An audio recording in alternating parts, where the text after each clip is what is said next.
The text message from my sister arrived 3 days before her wedding. I read it twice, my hands trembling as the words sank in.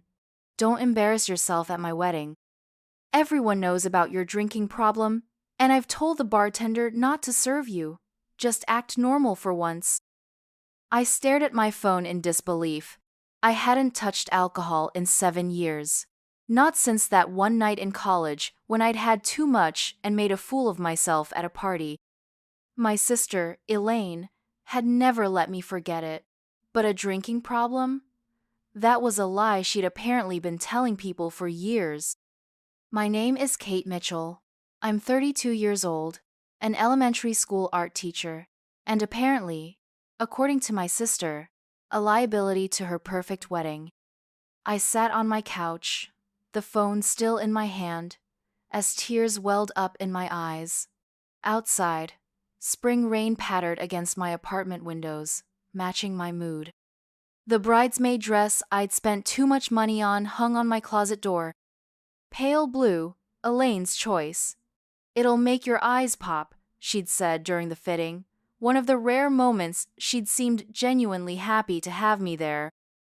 I thought about calling my mother, but what good would that do?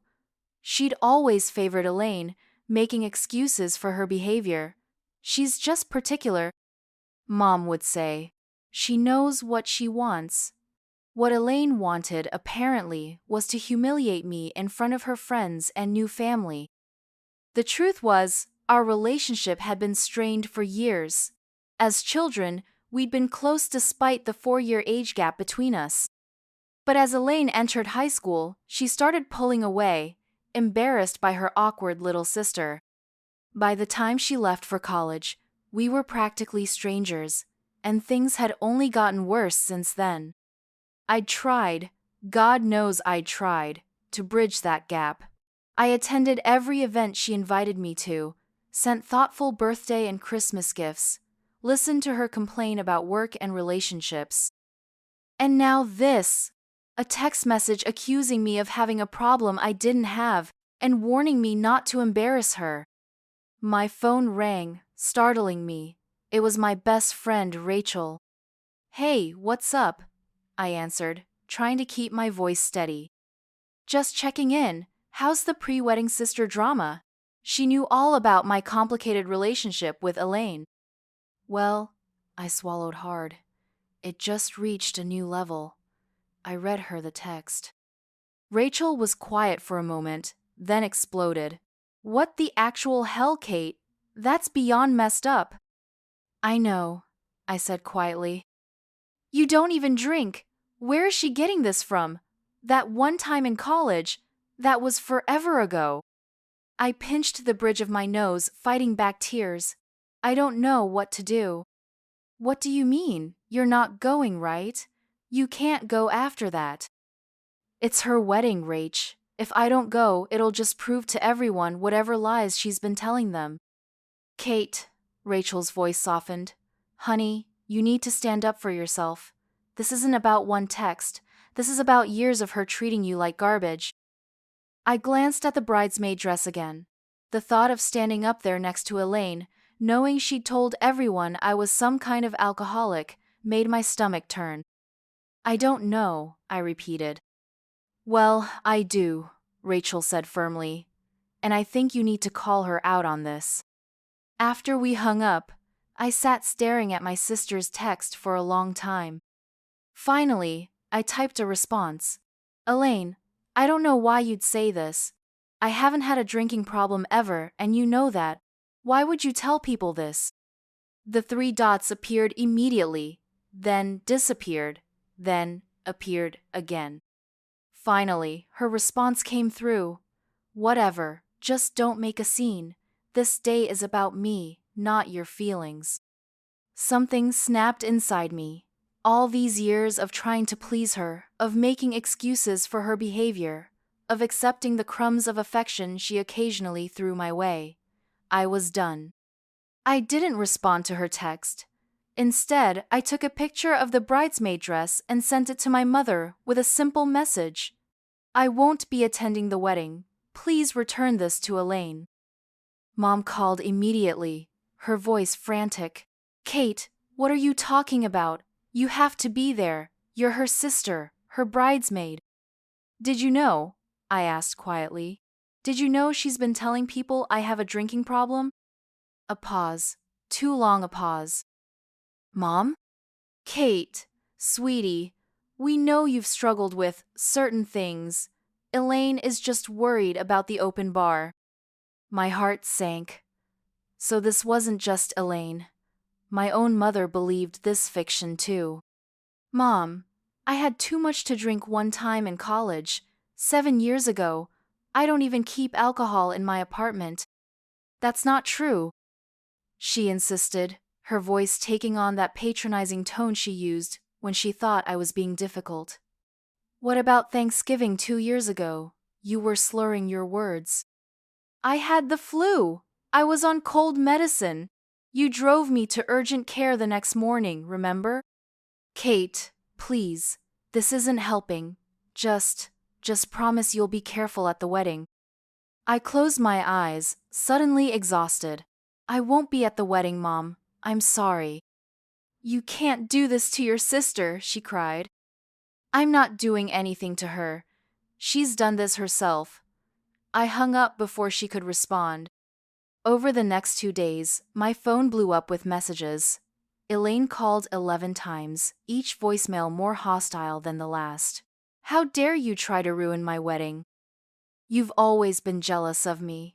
This is why nobody wants you around. Mom alternated between guilt trips and anger. Dad, who had always been more understanding, sent one text. I'm sorry, Katie girl. Call me when you're ready to talk. Even a few of the other bridesmaids reached out, clearly having been fed some story by Elaine. Don't let pride keep you from being there for your sister, one wrote. Another was more direct. Elaine told us what happened, just promised to stay sober for 1 day. I didn't respond to any of them. Instead, I turned off my phone and spent the day before the wedding hiking in the state park outside town, breathing in the fresh spring air and trying to find peace with my decision. That evening, as I was making dinner, there was a knock at my door. I opened it to find my cousin Mark standing there, looking uncomfortable in dress pants and a button-up shirt. Hey, he said, hands in his pockets. Can I come in? Mark was 3 years older than me, closer to Elaine's age, but we'd always gotten along well. He lived a few hours away and had driven in for the wedding. Of course, I stepped aside to let him in. What's up? He sat at my kitchen table, declining my offer of tea. I heard you're not coming tomorrow. Who told you? Elaine or my mom? I asked, returning to chopping vegetables for my stir-fry. Both, actually. Different versions of the same story. He studied me for a moment. Neither version sounded like you. I put down my knife and turned to face him. What did they say? Aunt Susan, your mom said you're going through a phase and being stubborn. Elaine. He hesitated. Elaine said you were upset about not being maid of honor and were punishing her. I laughed, a short, bitter sound. Of course she did. So what really happened? I showed him the text message. Mark read it, his eyebrows rising. What the hell? Exactly. And apparently, everyone in the family thinks I'm one step away from an intervention. Kate, I've known you my whole life. I've never even seen you drunk. Thank you. I threw up my hands. At least someone in this family has been paying attention. Mark was quiet for a moment, tapping his fingers on the table. You know, he said slowly, a lot of people have been asking about you, wondering why you weren't at the rehearsal dinner. What did Elaine tell them? That you weren't feeling well. He looked at me pointedly, but I overheard her telling her college friends that she was worried you might make a scene tomorrow. Fresh anger washed over me. Of course she did. Kate. Mark leaned forward. I don't know what's going on between you two, but I do know there are a lot of people coming tomorrow who care about you and would be disappointed not to see you. I turned back to my cutting board, blinking away tears. I can't do it, Mark. I can't stand up there and pretend everything's fine when my own sister and mother think I'm some kind of problem. Mark was quiet for so long I thought he might have left. Finally he said, I get it. For what it's worth, I think you're right. After he left, I turned my phone back on to find more messages from family and friends. Most were from people who'd heard I wasn't coming and wanted to know why. Some were concerned, others judgmental. One, however, caught my attention. It was from my Aunt Patricia, my father's sister. Kate, I've heard what's going on. Call me. Aunt Patricia had always been straight-talking and fair. If anyone would listen without judgment, it would be her. I called immediately. Hi, Aunt Patricia. Kate, honey, what's this I hear about you not coming to the wedding? I sighed. Did my mom call you? She did, and your father, and Elaine. I've heard 3 very different stories, which usually means none of them are completely true. Can I tell you my side? That's why I called, sweetheart. I explained everything, the text, the conversations with my mother and Mark, the accusations of a drinking problem I didn't have. Aunt Patricia was quiet when I finished, then said, Have you thought about what might happen if you don't go? What do you mean? Your sister is. Well, she's always been good at making herself the victim. If you're not there, she'll have a story to tell for years about how you abandoned her on her wedding day. So I should just show up and let her humiliate me? I asked, voice rising. Let the bartender refuse to serve me in front of everyone based on a lie? No, she said firmly. That's not what I'm saying. I think you're right not to go. I'm just warning you about the fallout. We talked for nearly an hour, and by the end, I felt more certain of my decision. Aunt Patricia promised to stand by me and to help explain things to the rest of the family when the time was right. One more thing, she said before hanging up.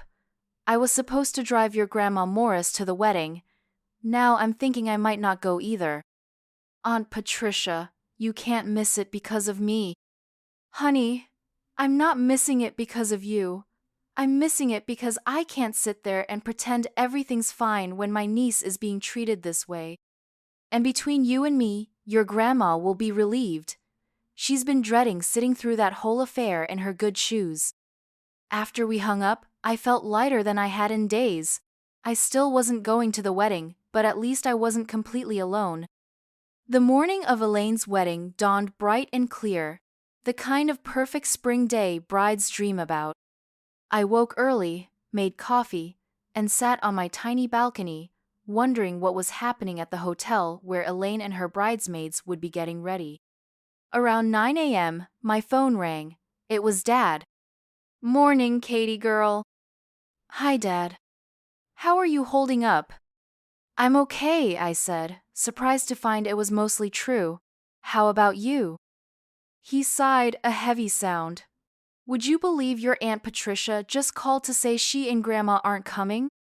She mentioned she was thinking about it, I admitted. And now Uncle Robert and his family decided to skip it too. Said something came up suddenly. My stomach tightened. Dad, I didn't tell anyone else not to go, I swear. I know you didn't, Katie. He paused. Your mother's beside herself. Elaine is. Well, she's not handling it well. I'm sorry, I said, and I meant it. Despite everything, I hadn't wanted to ruin her day. Don't be sorry. Just think about coming, would you? Even if you don't want to be in the wedding party, just be there. I closed my eyes. I can't, Dad. I'm sorry, but I can't. After I hung up, I sat staring at my coffee, guilt warring with the certainty that I was doing the right thing. Then my phone buzzed with a text from Rachel. Check your email, now. I opened my email to find a message from her with the subject line, Look at this. Inside was a screenshot of a group text between Elaine and her bridesmaids from 2 weeks earlier. Don't worry about Kate. Elaine had written, I've told everyone to keep an eye on her. She'll behave or I'll have her removed. I'm not letting her ruin another event with her issues. Another bridesmaid had responded, Is it really that bad? She seemed fine at the shower. Elaine, trust me, she's a mess, always has been. Just do me a favor and don't let her near the champagne during pictures. I stared at the screen, shock giving way to a cold, clear anger. This wasn't just one cruel text sent in pre-wedding stress. This was deliberate, calculated character assassination. I called Rachel immediately. Where did you get this? Jenna sent it to me, she said, referring to another teacher at my school who was friends with one of Elaine's bridesmaids. She thought you should know. Kate, this is seriously messed up. I don't understand, I said, my voice breaking. Why would she do this? Because she's always been jealous of you, Rachel said simply. You're the pretty one, the kind one, the one people genuinely like. She's the one who has to try so hard. I shook my head, even though she couldn't see me. That's not true. Elaine's always been the successful one, the one with the perfect life. Perfect on paper? Rachel corrected. But think about it. Has she ever had friends who stuck around? Real ones? Has she ever had a relationship that didn't implode because of her drama? I didn't answer, because I was remembering a conversation with my mother years ago, after Elaine's college graduation. Mom had mentioned that Elaine was jealous of how easily I made friends, how people were drawn to me. She has to work so hard at everything. Mom had said, nothing comes naturally to her like it does to you. I dismissed it at the time, thinking Mom was just trying to make me feel better about my own less impressive achievements. But now I wondered if there was more to it. My phone buzzed again. A text from Mark. You're not going to believe this. Uncle Robert, Aunt Patricia, and Grandma aren't the only ones not coming. Half the guest list is dropping out. Something big is happening. Before I could respond, another text came through, this one from my cousin Lizzie. Hey, just FYI, I heard Elaine has been telling people for years that you have a drinking problem. My mom just called me absolutely furious about it. We're not going to the wedding either. And then another, from my childhood friend Taylor, who had also been invited. Kate, I just heard what Elaine's been saying about you. I've known you since we were 7, and this is complete BS. I told her so to her face and she went ballistic. Needless to say, Matt and I won't be at the wedding. Over the next hour, my phone exploded with messages from family and friends, all saying variations of the same thing. They had discovered what Elaine had been saying about me. They knew it wasn't true. And they were boycotting the wedding in solidarity. I sat in stunned silence, watching as what had started as my personal stand somehow snowballed into a family revolution. I hadn't asked for this, hadn't wanted it, but there it was. Around noon, Dad called again. His voice was weary when I answered. Dad, what's happening? It's a mess, Katie. Half the guests have canceled. Your mother's in tears. Elaine is. He trailed off. Is what, Dad? He sighed. She's blaming you, of course. Says you orchestrated this whole thing to ruin her wedding. Dad, I swear I didn't. I know, he cut me off. I know you didn't. But Kate, I think you need to hear something. There was muffled sound, like he was moving somewhere more private. Then, I wasn't going to tell you this, but I think you need to know. That drinking problem Elaine's been telling everyone about? It's not you she's talking about. What do you mean? I mean, he said slowly, your sister has been projecting. She's the one with the problem, has been since college. Your mother and I have tried to get her help, but she refuses to admit it. I sank onto my couch, speechless. We've covered for her, cleaned up her messes. That night, you think you embarrassed yourself in college? You had 2 beers. Elaine was the one who ended up passed out. But she convinced everyone it was you. Why? I whispered. Why would she do that? Because people expect better from her, Dad said simply. She's the perfect one, the successful one. She couldn't bear for anyone to see her fail. And you and Mom just went along with it? Dad's silence was answer enough. I have to go, I said, suddenly unable to bear hearing more. I just can't right now. I hung up and sat in the quiet of my apartment, trying to process what I just learned. The perfect sister, the golden child, had been living a lie and had dragged me into it to protect herself. And my parents had let her. My phone buzzed again. A text from an unknown number. Kate, it's James, Elaine's fiancé. We need to talk. I stared at the text message from James, my hands suddenly cold. In the 3 years he and Elaine had been together, we'd spoken maybe a dozen times, always with my sister present. What could he possibly want to talk about now, hours before his wedding? I typed back, "What's going on?" The response came immediately. "Can I call you?" My thumb hovered over the screen.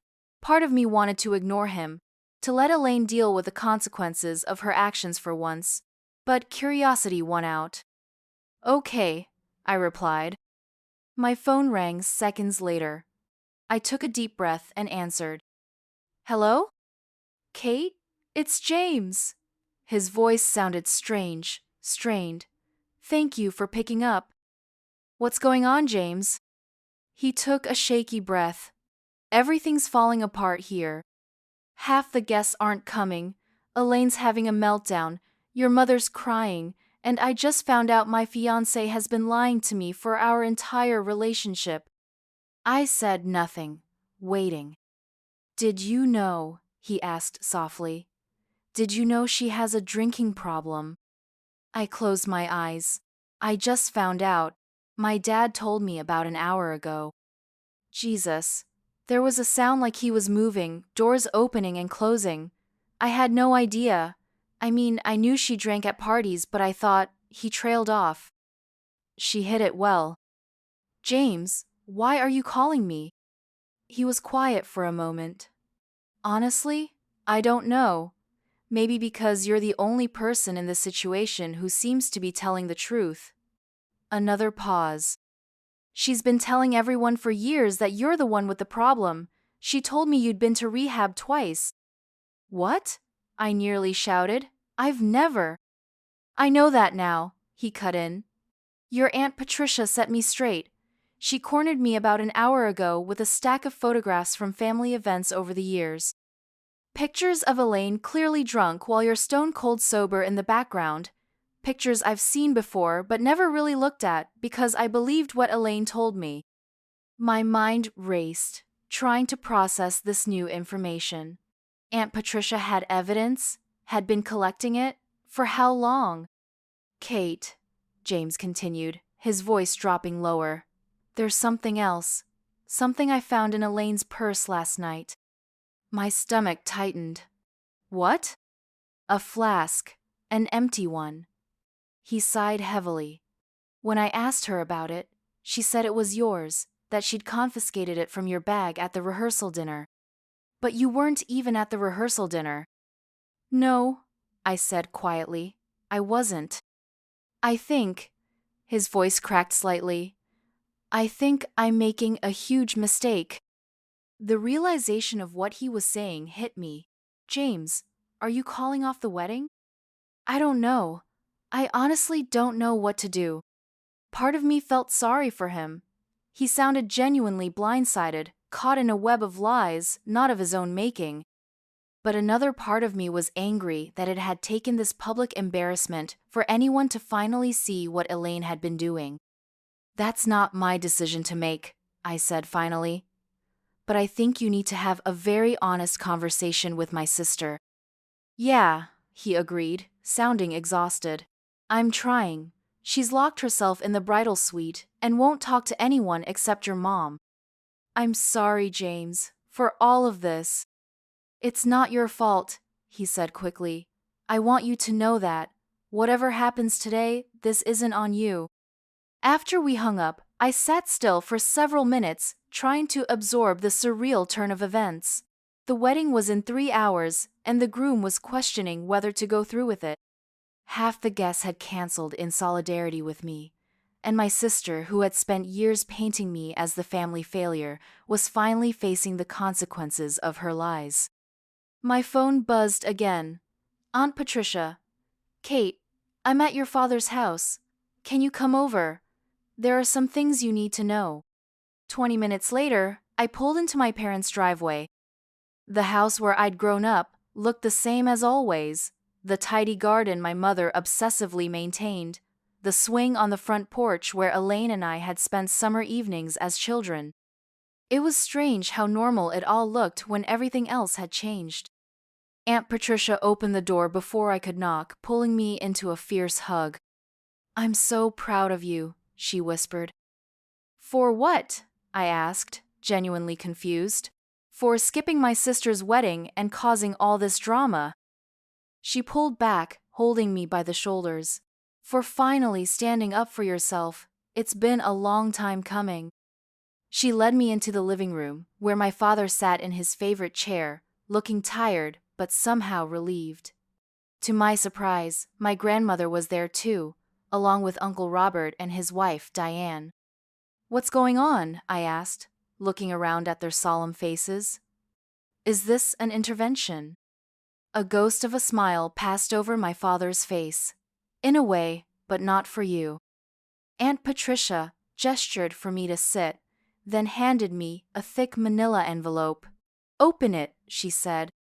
Inside was a stack of photographs, some recent, some yellowed with age. All of them featured family events, Christmases, birthdays, weddings, reunions. And in nearly every one there was Elaine, glass in hand, eyes glassy, leaning on someone for support. In the background of many of them, I could see myself, clearly sober, often helping clean up or taking care of younger cousins. I've been collecting these for years, Aunt Patricia explained. At first, I thought it was just youthful overindulgence, but as time went on, I started to notice a pattern. And then, my grandmother spoke up, her voice steady despite her age. She started blaming you, telling everyone you were the one with the problem. We should have said something sooner, Uncle Robert added, his expression grim. We all should have. Your mother refused to see it, Aunt Patricia continued. She's always protected Elaine, always made excuses, and your father. I was a coward, Dad said flatly. I knew what was happening, and I didn't stop it. I'm sorry, Katie. I looked at the photos spread across my lap. Years of family history captured in frozen moments, telling a story so different from the one I'd believed. Why? I asked, my voice small. Why would she do this to me? Because you were an easy target, Grandmother said, never one to mince words. You've always been so eager to please, so quick to take blame. Elaine saw that and used it. But more than that, Aunt Patricia added gently, I think she's genuinely sick. Addiction does terrible things to people, makes them hurt the ones they love most. I thought about all the times I'd doubted myself over the years, all the family events where I'd felt like an outsider, where conversations had stopped when I entered a room.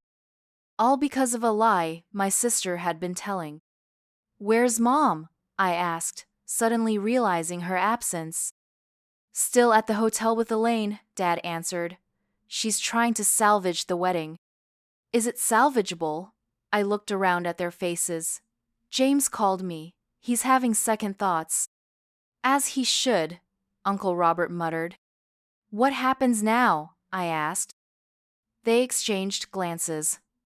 That depends on you, Aunt Patricia said. What do you want to happen? I considered the question. What did I want? Revenge? For Elaine to suffer the same humiliation she'd put me through? No. Despite everything, she was still my sister. I want her to get help, I said finally. Real help. Dad nodded, relief evident on his face. That's what we want too. And we're going to make sure she gets it this time, whether she wants it or not. We talked for another hour, mapping out a family intervention for Elaine after the honeymoon, assuming the wedding still happened. Everyone agreed that today wasn't the day to confront her directly. There was already too much chaos, but they also agreed that things couldn't go back to the way they were. As I was preparing to leave, my phone rang. It was Rachel. "You're not going to believe this," she said without preamble. "The wedding's off." "What?" "Yeah, James just announced it. Jenna's friend just texted her. Apparently there was some kind of blow-up between him and Elaine, and he called the whole thing off. The hotel is a madhouse." I sank back onto the couch, stunned. "Oh my God." "Are you okay?" Rachel asked. "This is wild. I mean, I know she's your sister, but after what she did..." "I don't know how I feel," I admitted. "I need to process this." After promising to call her later, I hung up and looked at my family, who were watching me expectantly. "The wedding's off," I said. "James canceled it." There was a moment of silence. Then my grandmother said, "Well, perhaps that young man has more sense than we gave him credit for." "Susan's going to be devastated," Aunt Patricia murmured, referring to my mother. "Where will Elaine go?" I wondered aloud. She had moved most of her things to James's house months ago, in preparation for their married life together. "She can stay here," Dad said, "at least until we figure things out." As if on cue, my phone buzzed with a text from my mother. "Your sister needs you, please come to the hotel." I showed it to the others. "Should I go?" "That's up to you," Aunt Patricia said. "But remember, you don't owe her your presence after what she's done." I thought about it for a long moment. 7 years of lies. 7 years of being made to feel less than, of having my character assassinated behind my back. Part of me wanted to delete the message and let Elaine deal with the mess she'd created. But another part of me, the part that remembered building blanket forts with my big sister on rainy days, the part that remembered her teaching me to ride a bike and braid my hair, couldn't turn away. "I'll go," I said, "but I want you all to come with me. I'm not facing this alone anymore." 45 minutes later, our small convoy arrived at the luxury hotel where the wedding was supposed to have taken place. The parking lot was still half full of cars belonging to guests who had shown up unaware of the cancellation. As we walked through the lobby, we could see confused people in formal wear being directed back outside by harried hotel staff. A young woman in a hotel uniform approached us. "Are you here for the Mitchell-Harlow wedding? I'm afraid it's been..." "We're the family," Dad cut in gently. "We know it's been canceled. We're looking for the bride." "Oh." The woman's expression shifted to one of sympathy. "She's in the Magnolia Suite, 3rd floor." The elevator ride was silent, each of us lost in our own thoughts. When we reached the 3rd floor, we could hear crying from down the hall. "That's your mother," Dad said grimly. As we approached the suite, the door opened and James emerged, looking shell-shocked. He stopped short when he saw us. "Kate," he said, surprise evident in his voice. "And everyone." "Is she in there?" I asked. He nodded. "Your mom's with her. I was just..." He gestured vaguely, giving them space. "How is she?" Aunt Patricia asked. James ran a hand through his hair. "Not good. She's not making a lot of sense right now. I think she's been drinking." "Of course she has," Grandmother muttered. "James," I said, touching his arm lightly. "I'm sorry about all of this." He gave me a sad smile. "Don't be. You tried to warn me, in your way. I just didn't listen." He glanced back at the suite door. "Take care of her, will you? Despite everything, I do love her." Then he walked past us toward the elevator, shoulders slumped, the picture of a man whose future had just imploded. Dad knocked on the suite door. "Susan, it's us." Mom opened it, her face tear-stained and puffy. She blinked in surprise at the sight of all of us. What are you all doing here? We came to help, Aunt Patricia said simply, moving past her into the room. The bridal suite was a disaster zone. The beautiful dress Elaine had spent months choosing hung forgotten on a rack. Makeup and hair products were scattered across every surface. Half-empty glasses and a champagne bottle sat on a table. And in the middle of it all, curled up in a ball on the king-size bed, was my sister. She looked smaller somehow, vulnerable in a way I hadn't seen since we were children. Her makeup was streaked from crying, her hair falling out of its elaborate updo. She lifted her head when we entered, her eyes widening at the sight of me. Kate? Hi, Elaine. She struggled to sit up, her movements uncoordinated. What are you doing here? Come to gloat? No, I said quietly. I came because Mom said you needed me. She laughed, a bitter, broken sound. Now you care? After you ruined everything? I didn't ruin anything, Elaine. You did that all by yourself. Mom made a distressed noise. Kate, please, not now. No, Mom, Dad said firmly.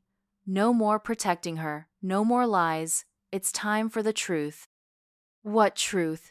Elaine demanded, her words slightly slurred. That my perfect little sister couldn't stand to see me happy for once, that she had to turn everyone against me.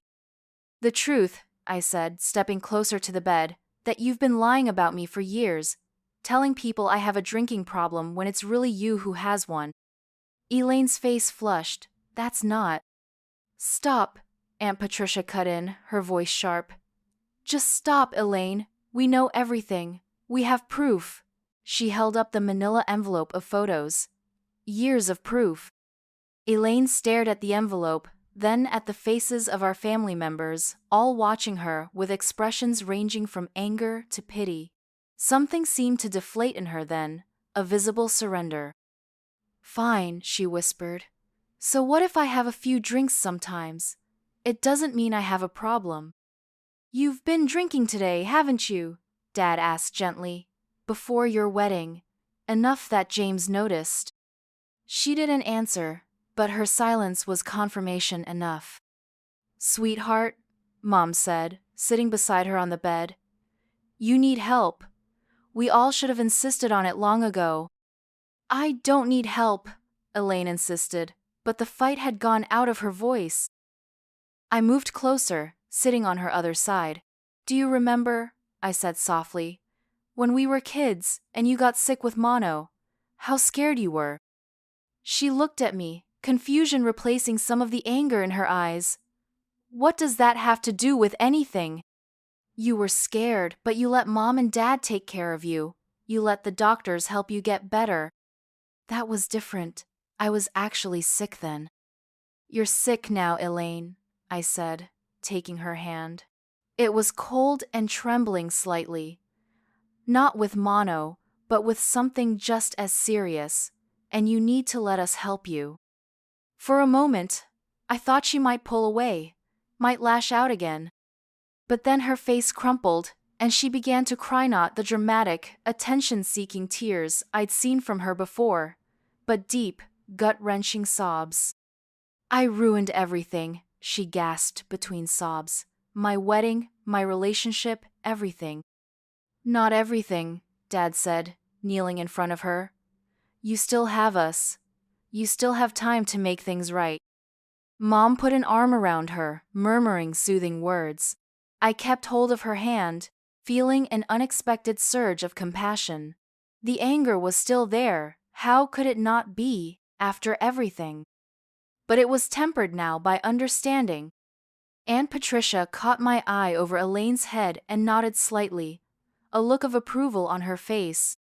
As Elaine cried herself out, the rest of the family began quietly cleaning up the suite, disposing of the alcohol, packing up her things. No one spoke much, but there was a sense of united purpose, of a long overdue intervention finally happening. When Elaine had calmed somewhat, Dad sat next to her. Here's what's going to happen, he said, his voice gentle but firm. We're going to take you home. Tomorrow, we're going to find you a good treatment program. And we're all going to be there for you every step of the way. But you have to be honest from now on. No more lies. What about James?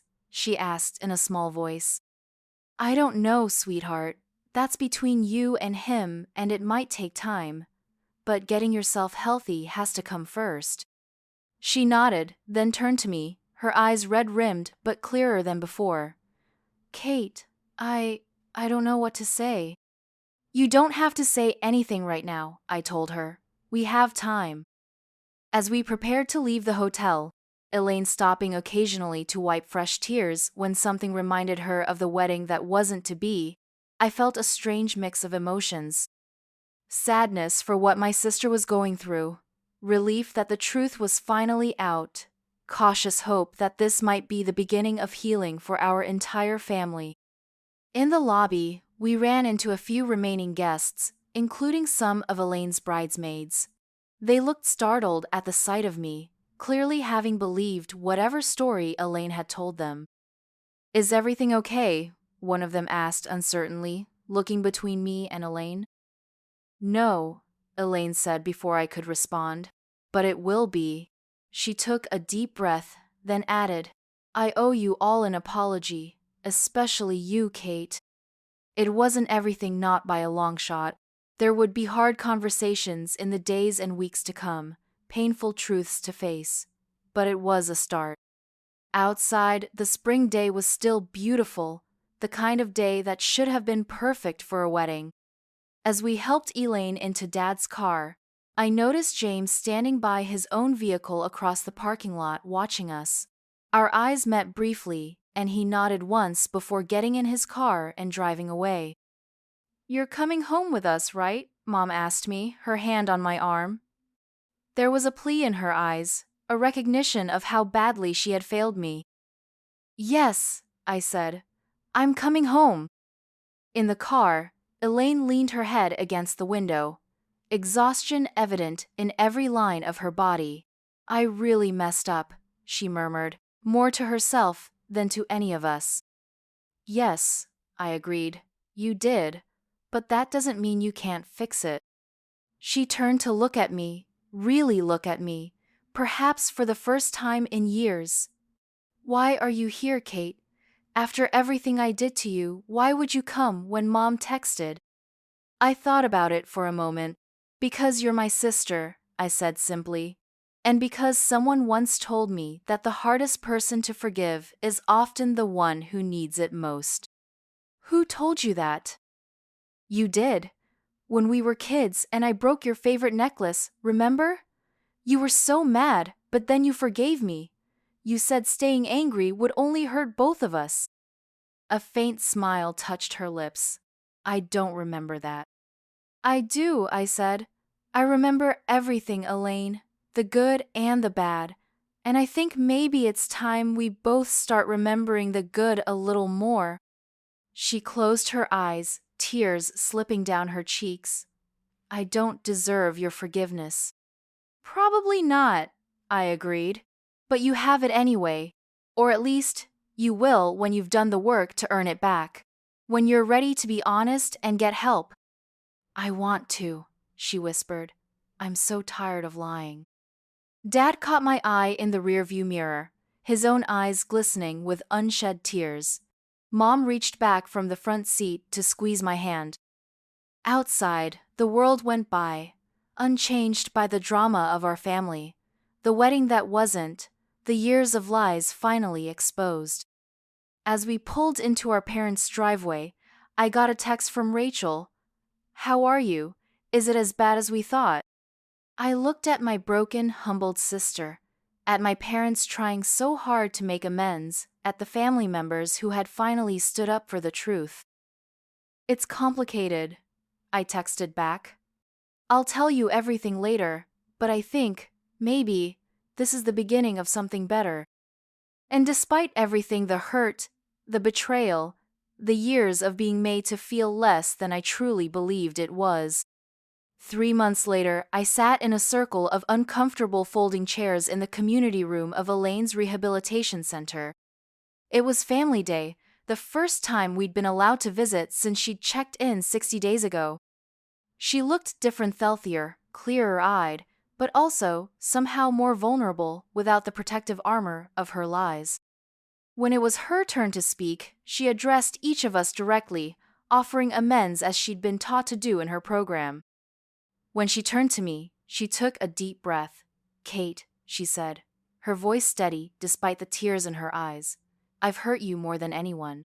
I used you as a shield, blamed you for my problems, turned our family against you. I can never fully make that right, but I promise to spend the rest of my life trying if you'll let me." I reached for her hand, holding it tightly in mine. "One day at a time," I said. "That's what they teach you here, right? Well, that's how we'll rebuild too, one day at a time." Later, as we walked the grounds of the facility before saying goodbye, Elaine asked, "Have you heard from James?" "Yes," I admitted. "He called to check on you last week." She nodded, unsurprised. Is he doing okay?" "He's doing better," I said carefully. "He's in therapy too." "Good." She looked out at the gardens, beautiful in the summer sunlight. "I've been thinking a lot about that text I sent you, the one before the wedding. The 'don't embarrass yourself' one." She winced, but nodded. I was so terrified of being exposed, of people seeing the real me. I thought if I controlled everything, controlled everyone, I could keep my secret. She turned to face me. "I never imagined you wouldn't show up. You've always been the reliable one, the one who puts up with my crap." "Not anymore," I said with a small smile. "I think we both needed that to change." "You know what's ironic?" She gave a rueful laugh. "If you had shown up, if you'd just taken the hit like you always did, the wedding would have happened. I'd still be lying, still drinking, still blaming you. Your absence saved me in a way." I hadn't thought of it like that, but she was right. By finally standing up for myself, I'd set in motion the events that had ultimately led to her getting help. "We saved each other," I said. And walking back to the center, side by side in the summer sunshine, I felt something I hadn't felt in years. Hope for our future as sisters, as friends, as family.